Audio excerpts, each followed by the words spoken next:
myself with Chido Obi Martin. Now, admittedly, I'm waiting on a thumbnail. I don't want to keep repeating the same things. The first thing I would say with Chido Obi Martin to Manchester United is, honestly, from the bottom of my heart, I don't give a fuck. Personally, because, of course, I'm an Arsenal fan. We live in a day and age where football is very tribal. You know, bearing in mind, a lot of people didn't even watch 90 minutes, let alone 30 seconds of him. They're calling him a generational talent, all of this jazz. I'm not saying he isn't, but, you know, it just shows you how quickly things can turn. The minute he's going to Manchester United, he's overrated. We don't like him. He's a money grabber. If he is a money grabber, I would say, you know, argument's sake, if we look at it as a job, as a footballer, you've got it's an average of 9 years. So if you are a money grabber, fair enough, do your thing, really. And, you know, to get 16, 17 grand a week, was 16, 17, 30 grand a week, allegedly, you know, there was 16, 17 offers at Arsenal, allegedly, to get 30 grand a week at Man United. It is what it is. You've only got one career. If the Manchester United pathway is the one for him, go and do your thing. Now, Manchester United's a massive club. They're trying to get back to winning trophies. They've just bought 2 young strikers in recent years, in Joshua Zirkzee, who can play in a number of roles,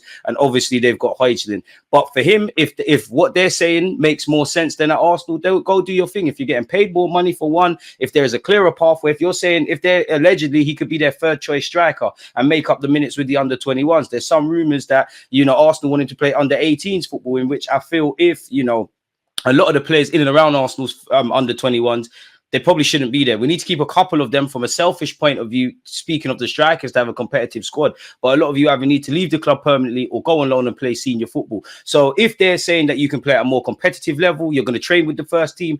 Ten Hag isn't Mikel Arteta, but he's got a track record with working with young players, learning from Ruud van Nistelrooy, getting paid more money. Go and do your thing, and make no mistake, while he's getting paid 30 grand allegedly a week, which is big money. I know a lot of people will say it's immoral and all of that stuff. And again, that's a wider conversation to have about finances in football. But if somebody's getting 30 grand a week, footballers only, if people are getting 30 grand a week, some footballers are getting 100 odd grand a week. Why, from a business point of view, would these players get paid that? Unless the clubs, I don't like to refer to clubs as a company, but why would they give them that, people? So it's a drop in the ocean. I'm sure Manchester United hope that he progresses into the first team, and it's almost like Andy Cole. He has a long way away from being mentioned in that, purely because Andy Cole played for Arsenal's academy and is a Manchester United legend. I'm sure they want him to progress to the first team and be somewhat of a homegrown kind of product in that regards. If not, and they make a profit on him, fair enough. And he's not an idiot. You've learned what you've learned from Arsenal. Go learn what you can from Man United. If you make it, great there. If not, and you're sold on for a couple of million or 20 million, 30 million, whatever have you,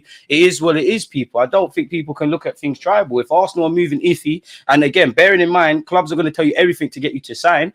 If Arsenal are moving iffy and they've got something else for you, go and do your thing, really and truly. Of course, I understand why fans, you know, there's a wide debate about, you know, Arsenal and Højlund, and there's definitely a lot more we could do on the recruitment front, on having a competitive side. For me, I think it's a case of bridging the gap. So like you look at Walters and Koza-Jubri, where you've got under 21s football and then breaking through into Arsenal's first team or cutting out a career. I definitely think there's something we could do better in that regards. But Chido Obi Martin is very different. We're relying on him to sign scholars. The club have given you, or allegedly offered you, a competitive wage. Mikel Arteta has spoken to you. They've told you about their pathway. If you still don't want to stay, go to Man United or wherever you go. Give us our compensation. We keep it moving. I'm not being funny. I've seen Thierry Henry leave this football club. So I don't really care about some unproven 16, 17-year-old. I genuinely wish him all the best, because I think he is a monster of a player.